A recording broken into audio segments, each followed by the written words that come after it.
Oi, pessoal, tudo bem? Aqui quem fala é o professor Isaac. Bem-vindos à continuação aí do nosso curso de Mecânica dos Sólidos. Hoje vamos falar um pouco sobre flambagem de colunas. Para entender bem esse assunto aí, ó, nós vamos primeiro entender que existe uma carga crítica que pode ser aplicada, né? Digamos, é um limite de carga que eu tenho que calcular que pode ser aplicada nas colunas para que elas fiquem em estabilidade estrutural. Então, quer dizer o quê? Se eu ultrapasso essa carga crítica, eu posso ter o quê? Instabilidade na peça. Essa é uma das palavras-chave, instabilidade na peça. Não é que ela vai romper de cara, ok? Mas eu vou ter uma carga que vai gerar uma instabilidade nessa peça. Claro, nós estamos falando de colunas e peças comprimidas, perfeito? Para esse processo de estudo aqui, para esses processos de cálculo, não se aplicam carregamentos transversais, perfeito? Não se aplica carregamento transversal. Todo esse estudo aqui é para uma carga que vai ser de compressão nas nossas colunas. E para a gente estudar essa carga crítica, nós vamos estudar a fórmula de Euler, ok? Que é essa equação proposta aqui, ó, π ao quadrado vezes a rigidez, que é o I, dividido pelo comprimento de flambagem ao quadrado. Porém, eu posso transformar isso aqui também, obviamente, numa tensão crítica. É só lembrar matematicamente que eu posso fazer aqui, ó, tudo que eu fizer do lado esquerdo da equação, eu posso fazer do lado direito. Se eu dividir pela área do lado esquerdo e dividir pela área da seção transversal da peça do lado direito, eu vou chegar nessa equação aqui embaixo, ó, onde a tensão crítica vai ser igual a quem? A π ao quadrado vezes o módulo de elasticidade dividido por quem? Ó, comprimento de flambagem pelo raio de giração, ambos ao quadrado. Se a minha carga que for aplicada na peça for maior que a crítica, o menor desalinhamento ou perturbação provoca a flambagem na coluna, foi o que nós acabamos de falar. Então, pode acontecer que quando eu ultrapassar, não é? Olha lá, a minha carga que está acontecendo aqui na coluna, né? Ultrapassar a carga crítica de estabilidade da peça, a flambagem pode ocorrer. Obviamente que de cara não vai acontecer essa situação de sinistro aqui que a gente acabou de observar. Mas isso aqui é o que vai acontecer, obviamente, se eu continuar aumentando essa carga, né? E gerar uma estabilidade tal que essa peça que saia lateralmente. Eu gosto sempre de brincar com o macarrão espaguete, né? Se você for pegar ele e você for comprimir, obviamente a carga que você vai estar colocando ali em cima dele, né? Ali axialmente que você vai estar colocando, no mínimo ali vai gerar uma excentricidade mínima. Aí, com essa excentricidade mínima e essa carga que você está colocando axialmente vai gerar um momento. E esse momento gera uma instabilidade no macarrão. E o macarrão ele gera o quê? Uma saída lateral. E essa saída lateral que a gente chama de flambagem nas peças comprimidas. Isso pode gerar a ruína das peças, dos elementos estruturais. E para a gente avaliar isso, vamos estudar um pouquinho mais aí sobre o comprimento de flambagem. Aqui temos 4 casos aí que a gente utiliza para os nossos desenvolvimentos aí das estruturas. Primeiro caso, onde eu tenho uma extremidade engastada e a outra livre. Observe aqui no ponto B, ó, eu estou com a minha coluna engastada. E a extremidade A, ela está livre, ou seja, permite tanto a movimentação na horizontal, quanto na vertical, quanto no giro, enfim, que seja, tá? Entenda que isso aqui está livre. Bom, então se ela está livre, observe o que vai acontecer. Para o arco de flambagem, né, de deformação, de estabilidade ficar completo, ela vai ter que obedecer o quê? 2 vezes o comprimento inicial da coluna. Tá vendo? Então, para a gente fechar o arco de deformação, eu vou precisar de um espaço que é equivalente a 2 vezes o valor da coluna. Então, o meu comprimento de flambagem, o LE, que eu vou jogar lá na equação de Euler lá atrás, vai ser quem? Vai ser 2 vezes o comprimento da coluna. Perfeito? Segundo exemplo aqui, ó, quando ela for biarticulada, ou seja, o ponto A e o ponto B, né, as duas extremidades aí forem articuladas. O arco vai se fechar completo quando o comprimento da coluna for igual ao de flambagem. Vice-versa, né? Quando o comprimento de flambagem for igual ao da coluna. Então, neste caso aqui, vai ser o único caso onde o comprimento de flambagem vai ser igual ao comprimento da coluna dado no problema. Perfeito? E quando eu tiver aqui, ó, engastado e articulado, o arco ele fecha completamente quando eu tiver aproximadamente aí, ó, 0,7 de L. Perfeito? Então, significa o quê? Que 0,7 de L vai ser o comprimento de flambagem dessa peça. E, obviamente, quando eu tiver as duas peças engastadas, não é isso? Ó, tanto engastada em B, tanto engastada em A, eu vou ter o quê? Eu vou ter um menor comprimento de flambagem, perfeito? Então, isso significa que eu vou utilizar quem? A metade do comprimento de flambagem. Vamos lembrar como era a equação? Eu vou voltar aqui, ó. Π quadrado vezes a rigidez dividido por LE ao quadrado. Olha lá. Π quadrado vezes a rigidez, dividido pelo comprimento de flambagem ao quadrado. Então, percebam uma coisa aqui, ó. Quando eu aumentar, isso eu fiquei na frente aí dessa equação, vou trazer ela para o canto aqui, ó. P igual a π ao quadrado vezes a rigidez dividido pelo comprimento de flambagem ao quadrado.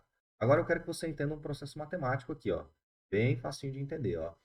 Quanto menor o meu comprimento de flambagem, o que vai acontecer? Maior, não é isso? Vai ser a minha carga crítica. Então, eu estou aumentando a minha carga crítica, ou seja, eu estou com uma peça que, para a gente chegar numa instabilidade nessa peça, eu vou precisar de uma carga ali aplicada, centrada muito alta. É a mesma situação da brincadeira com o macarrão. Você pega o macarrão lá, o espaguete grande, você vai fazer uma compressão, ele vai romper. Vamos supor que ele rompe ali mais ou menos na metade. Você vai fazer de novo lá, vai comprimir, ele vai romper.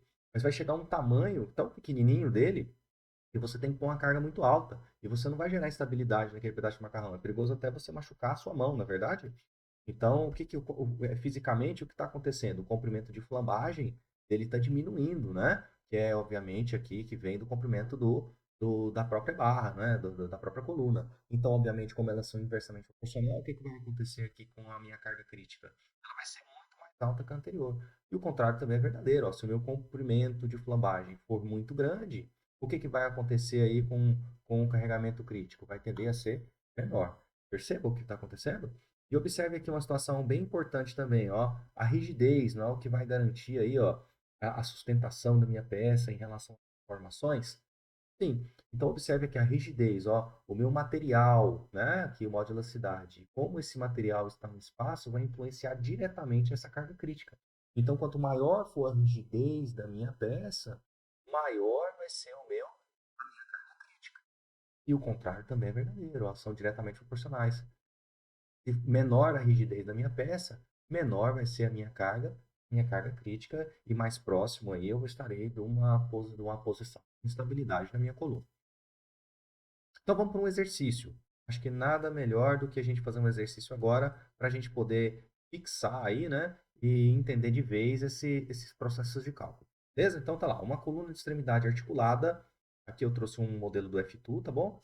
Para você visualizar aí o que eu tenho que estar propondo do problema. Tem seção transversal quadrada e 2 metros de comprimento. Então tá aí, ó. Articulado, articulado, 2 metros de comprimento. Então eu sei que a deformada, olha lá, ó. Olha lá, quando ela sai, quando ela gera uma instabilidade, de cara eu já vou saber o quê? Já vou saber que o meu comprimento de flambagem vai ser igual ao comprimento da coluna. Portanto, o meu comprimento de flambagem, neste caso aqui, vai ser igual a 2 metros. Está colocado aqui. É o exemplo B que nós vimos ali atrás. Tá? Olha lá, ela é constituída de uma qualidade de pinho, então já sei que é uma madeira, não é? Para a qual o modo de elasticidade vale 3 gigapascal. Então já anota o dado aí, ó, já vai levantando os dados. Ó. A elasticidade vale 13 gigapascal. Eu sei que esse 13 gigapascal é a mesma coisa do que 13 vezes 10 a nona pascal. Por que eu já estou fazendo isso? Já para te preparar as unidades para a gente poder fazer a conta.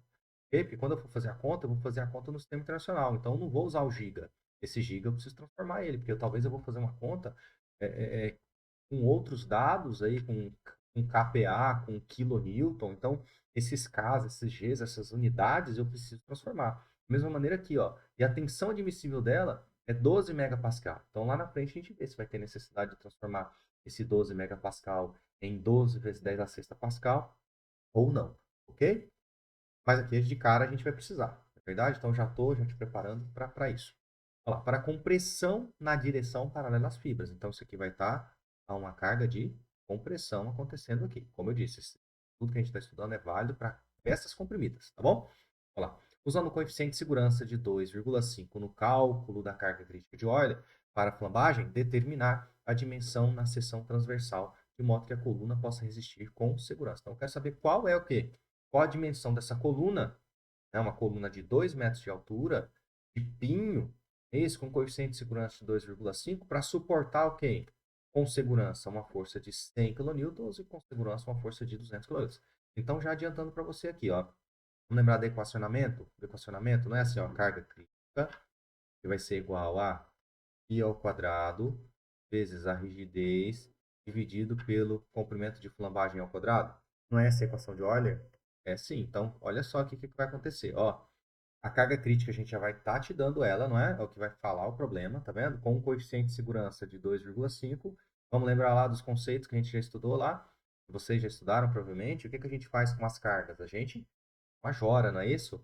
E com o material a gente minora, não é? Então veja bem, com o coeficiente de segurança de 2,5, então o que eu vou ter que fazer com essa carga aqui? Eu vou ter que aumentar ela em 2,5. Bom, então essas cargas que estão ali de 100 e de 200, eu vou multiplicar por 2,5, que é o meu coeficiente de segurança. Perfeito? Beleza. E aí? O que eu vou ter aqui? Quem que vai ser minha incógnita, professor? Porque eu não tenho nenhuma área que seja da seção, nenhum lado da seção. Primeiro ele já te deu a dica, ele já te falou que é quadrado, não é isso? Se é quadrado, então eu sei que se eu tiver uma situação B por B, então você vai saber que a área vale B ao quadrado. E outra coisa que você já pode pensar, na questão da inércia dessa peça, não é isso? Como que seria a inércia de um quadrado? Lembrar, não é base vezes altura ao cubo dividido por 3? Desculpa, por 12? Olha lá, vezes altura ao cubo dividido por 12. Então, peraí. Se eu substituir esse cara lá na minha inércia, as minhas incógnitas serão quem? Serão o B, né? E o B não é o lado da coluna? Sim, então esse é o processo de cálculo que a gente vai fazer. Obviamente, isso aqui vai ficar o quê? B a quarta dividido por 12. Perfeito? Vamos parar dessa parte subjetiva aqui, né? E já vamos para o passo a passo de cálculo, que eu acho que vai ficar muito mais fácil de chegar. Então temos aí ó, uma força de 100 kN, conforme eu disse para vocês. Temos aí um coeficiente de segurança de 2,5. Então a minha carga crítica majorada vai ser quem? Ó, vai ser a carga vezes o coeficiente de segurança. E carga vezes o coeficiente de segurança, eu tenho a minha nova carga crítica de 250 kilonewtons. Perfeito? Eu sei que as minhas extremidades são articuladas, né? Comentamos isso agora há pouco. Então, o que vai ser a meu comprimento de flambagem? Vai ser igual ao comprimento da coluna. Com isso, nós podemos substituir esses dados na equação de Euler. Serve lá, minha nova carga crítica é 250 kilonewtons. Então, vai ser 250 mil newtons. Perfeito? Por isso que aqui veio 250 mil vezes π quadrado, vezes, olha só que eu falei para vocês, o modo de elasticidade, 13 vezes 10 a nona Pascal. Não é isso? Ó, lembrando que Pascal, falei ali, ó, é Newton por metro quadrado, então eu estou trabalhando no sistema internacional. Tá ok. Bom, olha lá, vezes quem? A minha inércia. Vamos deixar como I primeiro, depois a gente substitui na fórmula da inércia. Dividido pelo meu comprimento de flambagem ao quadrado. É 2 metros, tá vendo? Então estamos trabalhando em metro. Então, se eu estou trabalhando em metro, a minha inércia vai sair em metro a quarta. Se ela tivesse em centímetro, a minha inércia sairia em centímetro quarta. Se fosse milímetro, a inércia sairia em milímetro a quarta. Então, quando você resolver esses dados aqui, ó, 250 mil vezes 4 dividido por π ao quadrado por 13 vezes 10 a nona, você vai encontrar que a sua inércia vale 7,794 vezes 10 a menos 6 metros a quarta. Ok? Feito isso, o que a gente vai fazer? Ó, comentei com vocês lá, a nossa seção não é quadrada, logo eu sei que a inércia de uma seção retangular ao quadrado é base vezes a altura ao cubo dividido por 12, não é isso? Como eu sei que o meu lado é igual à altura, B e B, substitui H por B, não é isso? Ó, H por B. Então você vai ficar lá, ó, B a quarta dividido por 12 vai ser igual à inércia da peça. Substituindo, observe, ó, 12 vezes esse cara, extraindo raiz quarta dos dois lados, o que a gente vai ter? Ó, a gente vai ter uma resposta 0,0983 metros, passando para milímetro, a 98,3 milímetros, que é equivalente a aproximadamente 10 centímetros. Perfeito? Tranquilo? Então, o que eu preciso ter aqui na minha coluna para que aquela carga crítica, né, de 250, né, de 250 kilonewtons atue com segurança, obviamente, levando em consideração o coeficiente de segurança de 2,5. Então, preciso ter um lado de pelo menos 10 centímetros. Então, vou ter uma coluna de 10 por 10 de π. Só que tem uma outra verificação que eu não posso esquecer, que é a verificação em relação à tensão admissível, né? Então, só posso ter uma tensão admissível máxima nessa peça de quanto? Foi o que ele falou lá, de 12 MPa, não é isso? De 12 MPa. Então, o que a gente vai fazer? A gente vai pegar aquela carga inicial, não é verdade? Ó, mas a carga agora é sem o coeficiente de segurança, por favor. Bom, é sem o coeficiente de segurança. Então, eu trago ela aqui, ó. Eu vou ter uma carga de quanto? 100.000, porque era quanto? Era 100 kilonewtons. Não é isso? Então, a carga é dividida pela área. Ó, a área não vai ser 10 vezes 10. Observe, eu trouxe para metro. Por quê? Porque eu sei que newton por metro eu vou ter a resposta em Pascal. Perfeito? Então, quando você fizer essa conta aqui, ó, vai te dar esse dado aqui de 10 MPa. E 10 MPa é menor do que 12 MPa. Então, verifica. Ok? Verifica em relação à segurança, tanto na carga. A carga crítica eu não tenho que verificar, na verdade, mas verifica em relação à tensão admissível da peça. Tranquilo? Vamos lá para a questão B. A questão B, qual que é a diferença? A diferença agora é que eu vou mudar quem? Eu vou mudar a minha carga inicial, tá vendo? Ó, agora não é mais 100 kN, 200 kN. O processo de cálculo é o mesmo, observe, ó. Vou pegar o 200 e multiplicar por 2,5, então eu tenho que a minha carga crítica, neste caso agora vai ser de 500 kN. Né? Sei que as extremidades são articuladas, mesma história, né? O comprimento da peça vai ser igual ao comprimento da lambagem. Então, temos aqui o nosso carregamento crítico. Você vai substituir tudo na equação de Euler lá. O que a gente vai ter? Ó, 500.000, porque isso aqui é 500 kilonewtons, não é? Vezes π ao quadrado, vezes... Ó, a peça não muda, né? O modo de elasticidade aqui, ó, se mantém o mesmo, não é? Porque eu não mudei o material. Novamente, a minha incógnita é a inércia. O tamanho da peça não muda, então você vai ter uma nova inércia, que obviamente tem que ser maior. Não é isso? Tem que ser maior porque a peça é maior, a carga aumentou, então as dimensões da peça tem que ser maior para suportar um carregamento maior. Não é isso? Então temos a seção quadrada, é a mesma variação. Quando você substituir, em vez de ser uma peça com base 10, você vai ter que ter uma peça com base 12. Só que agora tem que ligar, tem que ficar esperto, tem que ficar ligado, porque em relação à tensão, talvez não verifique, porque eu estou aumentando bastante quem? Aumentei minha peça e obviamente que o carregamento é maior. Observe, agora o carregamento é de 200. Com o carregamento de 200, quanto eu vou ter de tensão? Então é 200 dividido pela área, dividido por 0,12 vezes 0,12. É isso que vai acontecer. Olha lá, ó, é 200 kilonewtons, não é isso? Ó? Que se transformam em 200.000 newtons, dividido por 0,12 metros vezes 0,12 metros. Então, observe, eu vou ter uma tensão que é maior do que admissível. Então, o que, que vai ter que acontecer aqui? Eu vou ter que aumentar a seção da peça. Eu tenho duas situações que eu posso fazer. Né? Eu gosto de comentar com os meus alunos. Né? Quando uma situação não verifica.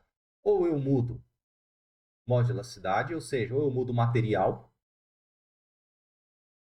ou, obviamente, eu estou falando do concreto, eu não vou mudar a concepção estrutural de um concreto para um aço, para uma madeira, não é isso.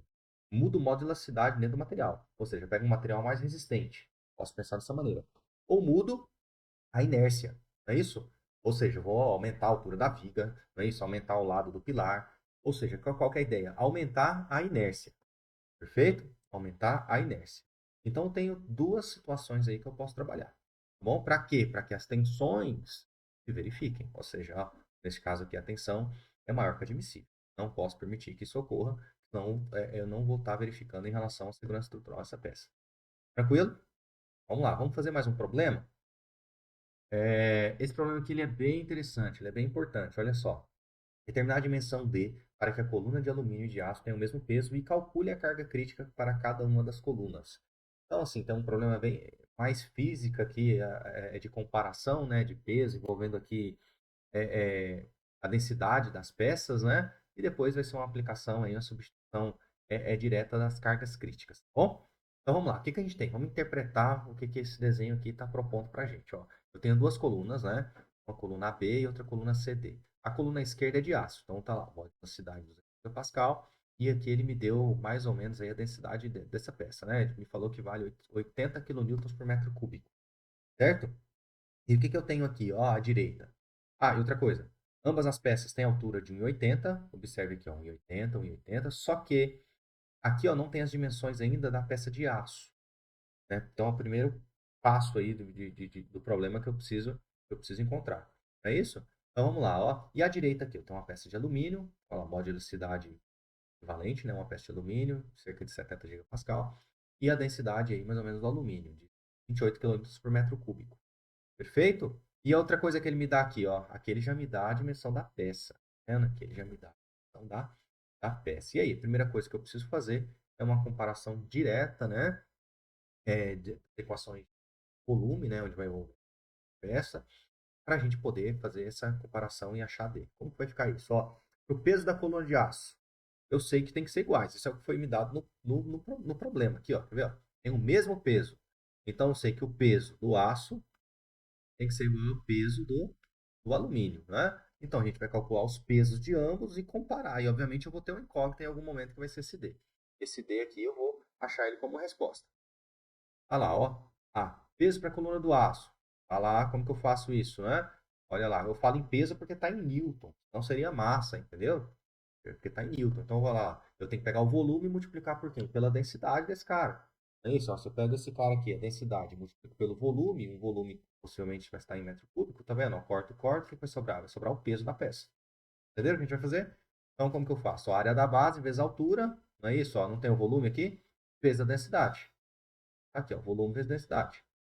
Para o aço, eu tenho as dimensões de área da base? Tenho, né? D e D. Então, eu sei que a área vai valer D ao quadrado. Vezes quem? Vezes a altura. A altura eu tenho em 80 vezes a densidade do aço. Vezes a densidade do aço, que é 80. Então, fazendo isso, o que a gente vai ter aqui? Ó? A gente vai ter que o peso do aço vai ser igual a quem? Ó? Vai ser 144D ao quadrado. Tá vendo que ficou em função do lado da peça? Obviamente, né? Então, vamos para o outro lado lá, para outra peça. Peso para a coluna de alumínio, tá vendo? Ó, tem que a densidade do alumínio vale 28 kg por metro cúbico. Novamente, preciso multiplicar isso por um volume, né, que vai dar em metro cúbico. Vou cortar isso aqui e achar quem? Achar o peso do alumínio. Então, tá lá. Área da base vezes a altura, que vai ser o volume do alumínio, vezes a densidade do alumínio. Como vai ficar isso aqui, ó? Área da base vai ser 25 milímetros vezes 25 milímetros. Então, é 0,025 vezes 0,025. Por isso que aqui, ó, foi colocado 0,025 ao quadrado, vezes 1,8 vezes 28. Fazendo isso, você tem que o peso do alumínio é 0,0315 kN. E agora? Agora, simplesmente comparar os dois e isolar D. Perfeito? Feito isso, olha lá, ó, igualando o peso do aço com o peso do alumínio. Isolando D, olha lá, passa esse cara aqui dividindo, D extrai as raízes quadradas, né? Você vai achar um valor em metro a princípio e depois você vai transformar para milímetro. Bom? Porque observe aqui, ó, esse dado aqui, ó, está em metro. Esse dado está em metro. Bom, esse dado aqui, ó, está em metro. Nesse caso aqui, metro quadrado, né? Então, atenção em relação a isso. Bom? E agora? Agora ficou tranquilo, né? Olha lá, ó. Carga crítica da coluna de aço. Eu já não tenho aqui a inércia. Tenho, assim, tem, mas tem que calcular, não é verdade? Ó, eu sei que as colunas são quadradas, não é verdade? Ó, eu sei lá que eu tenho uma coluna quadrada de lado D por D, que é quadrado. Então, eu sei que a inércia dela vai valer quanto? Vai valer, vamos lembrar? Base, né, que vale D, vezes a altura, D ao cubo, dividido por 12. Isso aqui vai ficar proporcional a D à quarta, dividido por 12. Não é isso? Agora, o D a gente já tem, vale 14,79. Quando você substitui isso aqui, ó, 14,79 quarta dividido por 12, você vai ter um valor de inércia em milímetros a quarta. Ok? Milímetros a quarta. Porém, se eu fizer uma transformação aqui, ó, da seguinte maneira: 0,01479 elevado a 4 dividido por 12, eu vou encontrar um valor que é em metros a quarta. Esse valor aqui que é o que eu vou ter que utilizar. Ok? Quando você fizer essa conta aqui, ó, 0,01479 vezes 10 a quarta por 12, você vai chegar neste número aqui. Porque este número aqui, ele está em metros a quarta. Pelo seguinte fato, aqui eu estou usando o valor, ó, em metros. Tá vendo? Eu estou trabalhando com tudo no sistema internacional. Tá vendo aqui o meu módulo de elasticidade, ó, 200 giga. Tá vendo que o giga é 10 a nona? Então, 200 gigapascal. Aqui é o quê? 200 vezes 10 a nona pascal. Perfeito? Pi é pi, né? 3,14. Quando você fizer essa conta aqui, ó, você vai chegar nesse dado aproximado, ó, 2.430 newtons. Então, eu sei que o meu carregamento crítico para que para essa coluna de aço, quando ela tiver este lado, para que tenha os pesos iguais, né, entre as duas, obviamente, vou ter esse valor aqui como carga crítica. Feito? Olha lá, coluna de alumínio. Eu vou fazer a mesma coisa para a coluna de alumínio. Mesma coisa, lembrar que a minha coluna de alumínio ela é quadrada, então os dados do lado, lá eu já tenho que vale 25 milímetros, né? Então você vai ter que calcular a inércia, a base, vezes a altura ao cubo dividido por 12, vai ser B a quarta sobre 12. Mesma situação, lá o B vale quanto? 25 milímetros, 25 milímetros é 0,025 metros, a quarta dividido por 12. Quando você calcular este número, você vai chegar nessa resposta aqui, ó. 3,26 vezes 10 a menos 8, certo? E aqui? Aqui é o meu módulo de elasticidade, ó. E vale 70 vezes 10 a nona, que é a mesma coisa de 70 gigapascal. E 1,8. Esse 1,8 é o comprimento de flambagem, né? Que vai ser igual ao comprimento da coluna. Quando você calcular, você vai chegar neste carregamento crítico, que vale 6.941 newtons. Perfeito? Observe que para a gente chegar na coluna aqui, né? Elas têm o mesmo peso, né? Olha o que vai acontecer, ó. Eu vou precisar de uma carga maior para a gente o quê? Para você conseguir, digamos, flambar, né? A coluna de alumínio em relação à coluna de aço. Para você ver como é interessante, né? Que às vezes influencia muito mais o comprimento de flambagem e o valor da rigidez como um todo, né? O EI como um todo, em vez de você avaliar se uma coluna ela é de aço, se ela é de alumínio ou de outro material qualquer. Bom, para essa primeira parte da aula, vamos parar por aqui. Depois a gente volta no segundo momento com mais exercícios. Obrigado, pessoal. Tchau.